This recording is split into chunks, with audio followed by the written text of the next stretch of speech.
Los derechos humanos son los derechos que tienes simplemente por ser humano. Es la forma en que instintivamente esperas que se te trate y el trato que mereces como persona, como el derecho a vivir en libertad, hablar con franqueza y ser tratado con igualdad. Hay muchos tipos de derechos. La mayoría tienen que ver con cierto grupo. Pero los derechos humanos son los únicos que le corresponden absolutamente a todo el mundo en todas partes. Eso significa niños, gente mayor, pobres, jugadores de básquet, basureros, cantantes de rap, maestros, africanos, indios, albanos, cristianos, musulmanes, cabalistas, ateos, tu madre, tu padre, el vecino y tú. Todos tienen los mismos derechos humanos exactos. En otras palabras, son universales. Pero la cuestión sigue en pie. ¿Qué son? De acuerdo con las Naciones Unidas, hay un total de 30 derechos humanos, que generalmente se agrupan y se llaman simplemente derechos humanos. Se enumeran en la Declaración Universal de los Derechos Humanos, que es el documento sobre el tema más aceptado en el mundo. Pero llevó mucho tiempo para que llegaran. Al principio no había derechos humanos. Si estabas con la gente adecuada, estabas a salvo. Si no, no lo estabas. Pero entonces Ciro el Grande decidió cambiar todo eso. Tras conquistar Babilonia hizo algo completamente revolucionario. Anunció que todos los esclavos podían irse en libertad. También dijo que la gente era libre de elegir su religión, sin importar de qué grupo fueran parte. Documentaron sus palabras en una tablilla de arcilla, conocida como el cilindro de Ciro, y así sin más nacieron los derechos humanos. La idea se extendió rápidamente, hasta Grecia, la India y al final hasta Roma. Se dieron cuenta de que la gente seguía de forma natural ciertas leyes, incluso aunque no se les dijera que las siguieran. Llamaron a esto derecho natural, pero siguió siendo pisoteado por quienes se encontraban en el poder. No fue hasta 1000 años más tarde en Inglaterra donde finalmente hicieron que el rey estuviera de acuerdo en que nadie podía invalidar los derechos de la gente, ni siquiera un rey. Los derechos de la gente fueron finalmente reconocidos y estaban ahora a salvo de los que estaban en el poder. Hasta cierto punto. Todavía hizo falta que un grupo de rebeldes británicos declarara su independencia antes de que el rey entendiera que todos los hombres han sido creados iguales. Es decir, no es que a él le gustara la idea, sino que no pudo pararles, y así nació América. Los franceses siguieron inmediatamente con su propia revolución por sus propios derechos. Su lista era más larga e insistían en que esos derechos no eran solo inventados, eran naturales. El concepto romano de derecho natural se había convertido en derechos naturales. Por desgracia, no todo el mundo estaba tan entusiasmado.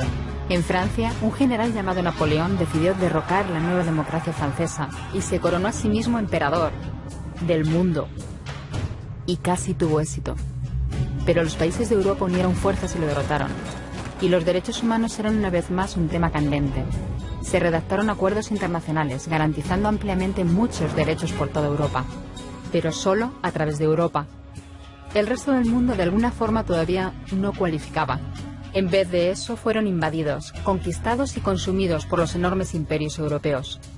Pero entonces un joven abogado de la India decidió que ya había sido bastante. Se llamaba Mahatma Gandhi y frente a la violencia insistió en que toda la gente en la tierra tenía derechos. No solo en Europa. Al final, hasta los europeos empezaron a estar de acuerdo. Pero no iba a ser tan fácil. Habían estallado 2 guerras mundiales. Hitler exterminó a la mitad de la población judía de la Tierra en los horrorosos campos de muerte nazi. En total, 90 millones de personas habían muerto. Nunca los derechos humanos habían estado tan horriblemente cerca de la extinción. Y nunca había estado el mundo tan desesperado por un cambio. De forma que los países de la Tierra hicieron causa común y formaron las Naciones Unidas. Su propósito básico era reafirmar la fe en los derechos humanos fundamentales, en la dignidad y el valor de la persona humana. ¿Pero qué eran los derechos humanos? ¿Eran las proclamaciones de Ciro? ¿El derecho natural de Roma? ¿Las declaraciones de Francia? Todo el mundo parecía tener una idea ligeramente distinta de lo que deberían ser los derechos humanos. Pero bajo la supervisión de Eleanor Roosevelt, finalmente se pusieron de acuerdo en una serie de derechos para absolutamente todo el mundo. La Declaración Universal de Derechos Humanos. El concepto francés de los derechos naturales se había convertido finalmente en los derechos humanos. Así que, en resumen, al principio solo unos cuantos afortunados tenían derecho alguno. Hasta que uno de ellos decidió, oye, otra gente también debería tener derechos, lo que fue estupendo, salvo que no todo el mundo estuvo de acuerdo. Y solo que llevó unos cuantos miles de años de lucha, declaraciones y más lucha hasta que finalmente todo el mundo estuvo de acuerdo en que los derechos humanos deberían ser para todos. Y vivir. Si la gente tiene derecho a la comida y el cobijo, ¿por qué hay 16.000 niños muriendo de hambre cada día? 1 cada 5 segundos. Si la gente tiene libertad de expresión, ¿por qué hay miles de personas en prisión por hablar claro? Si la gente tiene derecho a la educación, ¿por qué hay más de 1.000 millones de adultos incapaces de leer? Si la esclavitud ha sido abolida verdaderamente, ¿por qué hay 27 millones de personas todavía esclavizadas hoy en día? Más del doble de las que había en el siglo XIX. El hecho es que, cuando se firmó, la Declaración Universal de los Derechos Humanos no tenía la fuerza de la ley. Era opcional. Y a pesar de muchos más documentos, convenciones, tratados y leyes, todavía es poco más que palabras en una página. Así que la cuestión es, ¿quién hará que esas palabras sean una realidad? Cuando el Dr. King se manifestó en pro de la igualdad racial, se estaba manifestando por los derechos que las Naciones Unidas habían garantizado hacía casi 2 décadas. Pero con todo, se manifestó. Cuando Nelson Mandela defendió la justicia social en la década de 1990, su país ya había estado de acuerdo en abolir esa discriminación desde hacía ya casi 40 años. Pero con todo, él luchó. Los que luchan hoy en día contra la tortura, la pobreza y la discriminación no son gigantes o superhéroes.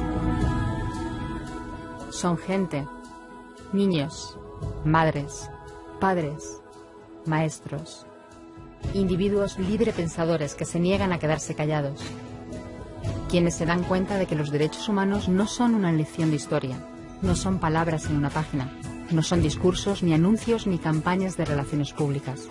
Son las elecciones que hacemos cada día como seres humanos.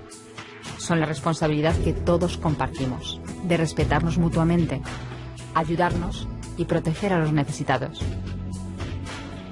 Como Eleanor Roosevelt dijo, ¿dónde empiezan después de todo los derechos humanos universales? En pequeños lugares cerca de casa, tan cerca y tan pequeños que no pueden verse en los mapas del mundo.